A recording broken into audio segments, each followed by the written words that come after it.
This is the AMDM, your quick morning podcast full of Memphis news. I'm Kix Patterson in for Natalie Van Gundy. Today is Friday, August the 7th. So put on your blue suede shoes because Elvis Week starts today. The Ultimate Elvis Tribute Artist semifinalists will perform in a kickoff showcase tonight, and our new Tribute King will be crowned next Tuesday. On Saturday, the Memphis Tiger fans get a first look at the newly renovated Simmons Bank Liberty Stadium at the rescheduled Tiger Fan Fest. And if a big cat fest is an interest to you, perhaps you would like to watch 70 straight minutes of domestic cat reels on the Pink Palace's screen. Oh, and if you're looking for all the election results from last night, election coverage on the Daily Memphian website is free and open to everyone. The original location of Jim Neely's Interstate Barbecue has a new owner. Humphrey Scooter Moore, owner of Scooter's Barbecue Truck, purchased the 3rd Street site with a business partner. Neely opened the original spot in the late 1970s and co-owned it with his wife Barbara, who died last year. A data analyst, a school principal, and a race car driver walk into a bar. No, kidding, but they all may walk into interviews soon with the Germantown leaders. Stephen Chalmers, Heather Fisher, and Morgan Havner, who hold those jobs in that order, are the 3 finalists to fill the Germantown School Board position vacated by Scotty Hendricks Jr. The Germantown Board of Mayor and Aldermen is set to select a new member later this month, and he or she will serve in that role until the November election.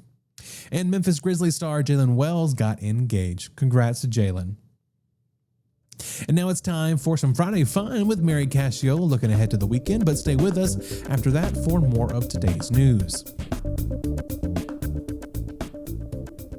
Good morning, I'm Mary Casciola. Today is Friday, August 7th, and welcome back to the AM audio and video podcast. If you're listening but want to watch, feel free to hop over to YouTube and you can watch us there. And if you are just here listening, we're happy to have you. Bianca Phillips, our newsletter editor, is also here, and she and I will be doing video podcasts every Monday and Friday. Bianca, thanks for being here. Glad to be here. Okay, so we're setting up the weekend again. Yes. Like we always do. Every week. Doing the thing.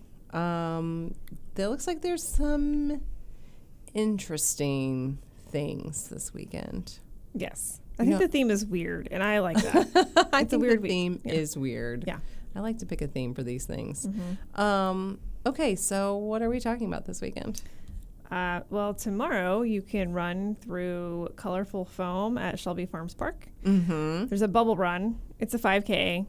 And they're going to pump this colored foam through the course, and you run through it in white clothing and get colors all over you. I love a color run. I do. But the color run, sometimes there's the color spray. Or there's powder. I like it when they do the powder. Like the holy powder stuff. Yeah. This is colorful foam. So you're also going to get wet. Okay. Which might be cooling. I'm going to say, that sounds, I'm there for it. But there's a pre-party that starts 2 hours before the race with DJ and dancing at 7 a.m. or whatever. I was going to say, what time does this race start? There's a post-party. You get a finisher's medal. And you might check the website because it was free. There was a promo happening. That's nice. Not clear when that is ending. Okay. When that ends, it's $55. Yeah. So if you can get it free, get in free. Do it free. Right. And that's at 8 a.m. is when the race starts. This sounds really interesting because like I said, I've done color runs before, but I've never done a foam run. Me either. And if I'm honest, I've never actually gone to a foam party. I tried to go to a foam party once at 616 when it reopened. Yep. And no one was there. Oh. No one showed up. Me and my friends went, and no one else was there. And they didn't even turn the foam on because they were like, this is not worth it. There's not enough people for foam. Yeah.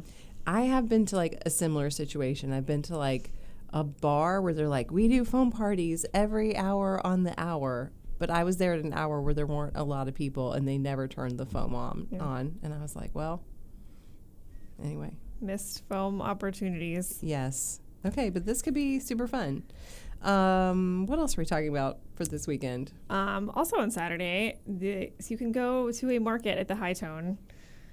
A market. Okay, tell us more. It's a metaphysical market. So you can buy crystals and tarot cards and prayer candles and that kind of stuff. But the reason for the market is that we are in the middle of the Lionsgate portal, which is when the sun aligns. The sun is in Leo, which is the zodiac sign right now is Leo. Okay. And that's aligning with the star Sirius, Orion's belt, and the Earth. Okay. They're all in alignment. Uh-huh. And that's like a real astronomy thing that's actually happening. Right. Right. The alignment of the things. Yes. Uh-huh. And then there's like an astrology thing Uh-huh. that people believe. This is a time of spiritual awakening and growth and intention setting, Okay. fresh starts. So this is kind of a woo-woo market, is what we're saying. yes. In the best of ways. So you can go get all the magical supplies that you need Mm-hmm. Do your spells. for your fresh start Okay. while we're in the Lionsgate portal. Right. While the portal is open, Yes. you just want to walk through it. Yes. That's noon to something. 6 at the High Tone. Okay. You can also get a drink while you're there. Wonderful. Yep. Okay. Maybe I'll go to that. We'll see. What else? What else we got? Well, speaking of getting a drink while you're shopping, the Scholastic Book Fair is back at Soul and Spirits on Saturday. That's, I don't know what year this is, but it's been going on for several years. Yeah, this is fun. It's like an adult book fair, like the Scholastic Book yeah. Fair that whenever I was a kid, I would go and buy all the erasers. I was a collector of erasers. Yeah, my kids really like the posters and the bookmarks. Yeah. I'm like, you really need to buy a book to go along with the bookmark. But it's fine. Yeah. Yeah, but those are fun. Yeah. Those little posters that are like a cat and it's like hanging there. I feel like you are sort of setting up the next event. Oh, I didn't even mean to. Before I do that, though, there will be the Stroopwafel cart will be there. Smoke and Toast food truck will be there. And then they're going to release a special beer called Lyric, which is a book-inspired beer, which will be an Earl Grey tea farmhouse ale. Oh, wow. That sounds fancy. And that's from 1 to 7. It is free. Okay. Love that. Okay, so here's what I was referencing. The Pink Palace Museum on Saturday is doing Cat Video Fest, which I believe is just one like long screening of cat videos, the best cat videos. I think this is the most amazing event of the weekend. I haven't heard all the events of the weekend yet, but this is the one, right? It's at 2:30 p.m. and it's $15 at the Pink Palace Museum. I don't know. I just love the idea of a bunch of cat videos. Well, and love that some of that money goes to Mutopia Cat Rescue, too. So that is nice. A good cause. Yeah, definitely. I have been to something like this before at the Pink Palace. Yes. I don't know if it was Cat Video Fest then or if it was a different thing, but it was cat videos on a big screen. Yes. Yeah. I have not been to this, but the Brooks used to do... It was the Brooks. That's right. The Brooks. The Brooks used to do a thing every year where they did the best TV ads of the year, and I would go every single year. Okay. I loved that event. I don't know if they still do it, but essentially just like an hour and a half of TV ads, which are sort of like a dying breed, I guess. Yeah. But this was cats for sure, but it was the Brooks too, now that I'm thinking about it. there you go. It was like a Valentine's Day cat thing, and you could make crafts. Yeah. Yes. We might have even talked about that before. You know, we've been doing this podcast for more than a year. That's crazy. Just wanting to bring that up. Okay, so cats, you can see cat videos if that is what you're into, and who is not into cat videos? Terrible people. All right, let's move on.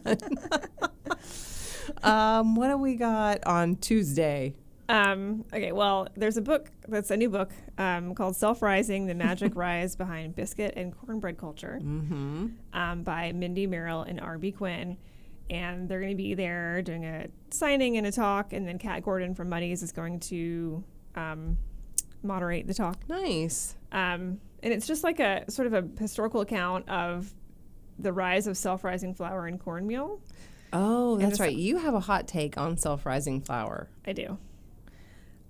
I think it's dumb.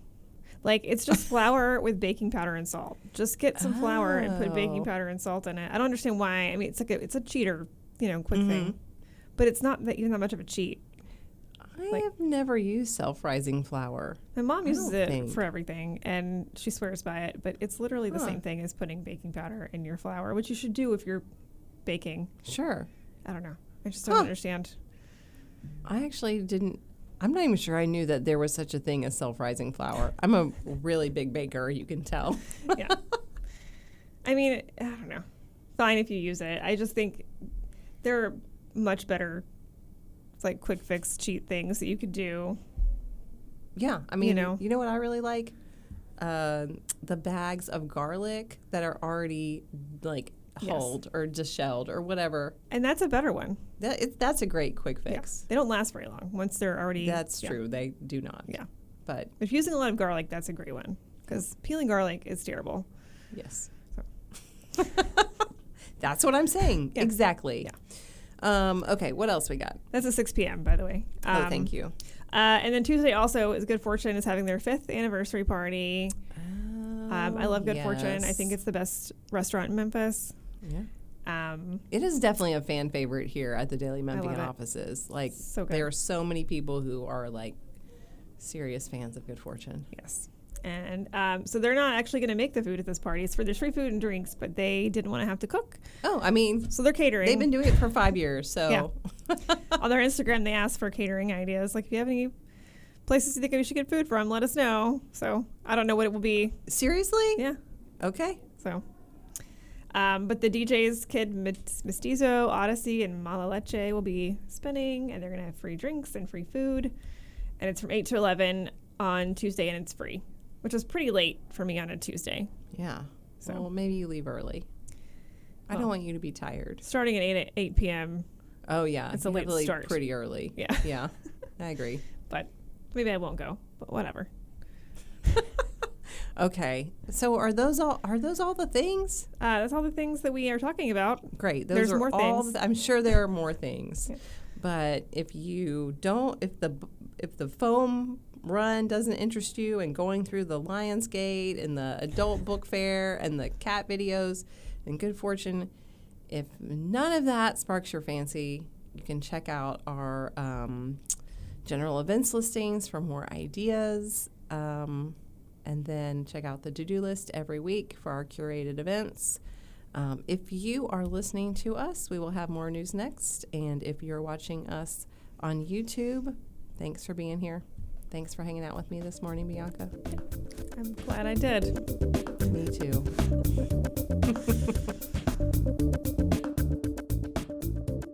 WellPath is closing operations in 4 Shelby County correctional facilities and laying off 119 people.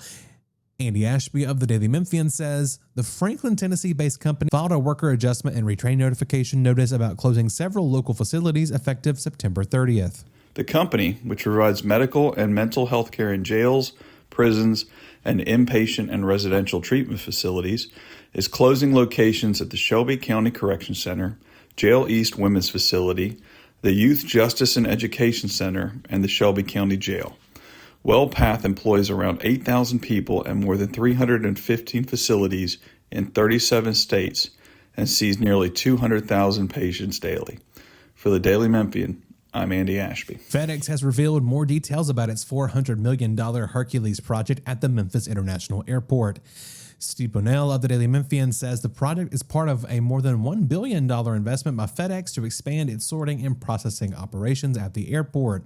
According to a construction permit filed with the Memphis and Shelby County Division of Planning Development, the project consists of, quote, new 5-story, approximately 1.6 million square foot automated sort facility. The facility will be constructed adjacent to FedEx's recently completed secondary 25 sorting center and connected to it via an elevated bridge. FedEx officials said construction should begin by the end of this year and operations start spring 2031. Hercules will be able to sort 250,000 packages per hour, according to Sarah Rose Williams, a spokesperson for FedEx. That reporting there from Steve Bonnell. The Metal Museum will soon be opening its doors in Overton Park, and El Perry of the Daily Memphian says to christen the move into Rust Hall, the institution is launching a new brand, including a new logo. Curved lines in a new logo represent metal's flexibility, while sharper forms in a new assets reference Rust Hall's roof line and the pattern on Rust Hall's facade. Memphians and visitors to the Metal Museum will see the elements on signs, online, in the museum's publication, and on the museum's merchandise. The new branding is meant to honor the museum's history as well as its future.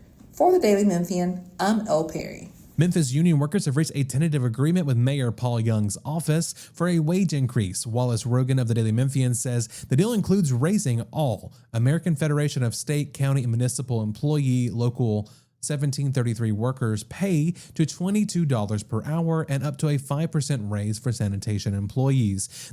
The raise would take effect October the 1st, subject to the Memphis City Council's approval. The union said council members could vote in early September. Marie Spivey, the senior staff representative for Local 1733, said they've been pushing for increased wages since January because they were, quote, very dissatisfied coming out of the negotiation period and continued the campaign, end quote, to include increased wages in this year's budget. For Wallace Rogan, I'm Kix Patterson. That's the AMDM for this Friday, August the 7th. Listen and subscribe to this podcast anywhere you get your podcast or on the Daily Memphian website. You can also hear us on WYXR 91.7 FM, where our local news stories air every single weekday throughout the day. Don't forget to subscribe to our other weekly podcast hosted by your favorite reporters, including Sound Bites with Holly Whitfield, The Sidebar with Eric Barnes, and the Daily Memphian Grizzlies podcast with Drew Hill and Chris Harrington. You can also sign up for our breaking news alerts and our many other weekly newsletters we offer, like the early word you heard at the top of this podcast, by visiting dailymemphian.com/email. Thanks for joining us, and be sure to start your day here again tomorrow.